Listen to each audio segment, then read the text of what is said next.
नमस्कार, आप देख रहे भारत एक्सप्रेस न्यूज और मैं हूं संध्या। शिक्षा नीति और 3 भाषा फॉर्मूले को लेकर सुप्रीम कोर्ट में सुनवाई के दौरान एक अहम टिप्पणी सामने आई। जस्टिस बीवी नागरत्ना ने कहा कि कक्षा 9वीं में तीसरी भाषा लागू करना छात्रों पर अतिरिक्त दबाव डालता है, इसलिए इसे पहले की कक्षाओं से शुरू किया जाना चाहिए। सुप्रीम कोर्ट में तमिलनाडु में जवाहर नवोदय विद्यालय की स्थापना से जुड़े मामले की सुनवाई के दौरान जस्टिस बीवी नागरत्ना ने केंद्र सरकार से कहा कि कक्षा 9वीं में तीसरी भाषा शुरू करना उचित नहीं, क्योंकि इसी समय बोर्ड परीक्षाओं की तैयारियों का दबाव बढ़ जाता है।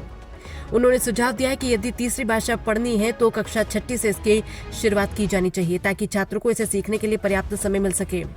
सुनवाई के दौरान जस्टिस नागरत्ना ने यह भी स्पष्ट किया है कि 3 भाषा नीति का मतलब केवल हिंदी नहीं, राज्य की भाषा और अंग्रेजी के अलावा कोई भी तीसरी भाषा पढ़ाई जा सकती है। उन्होंने अपने छात्र जीवन का उदाहरण देते हुए कहा कि उनके समय में तीसरी भाषा मिडिल स्कूल से ही शुरू हो जाती थी, जिससे बोर्ड परीक्षाओं तक छात्रों पर अतिरिक्त बोझ नहीं पड़ता था। सुनवाई के दौरान जस्टिस नागरत्ना ने तमिलनाडु सरकार से ये भी कहा कि केवल इसलिए केंद्रीय योजनाओं का विरोध नहीं होना चाहिए क्योंकि वे केंद्र सरकार की है।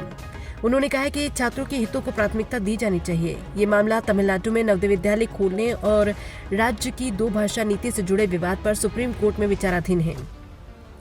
मामले की सुनवाई 11 अगस्त को होगी। फिलहाल इस मामले में सुप्रीम कोर्ट ने कोई अंतिम फैसला नहीं सुनाया।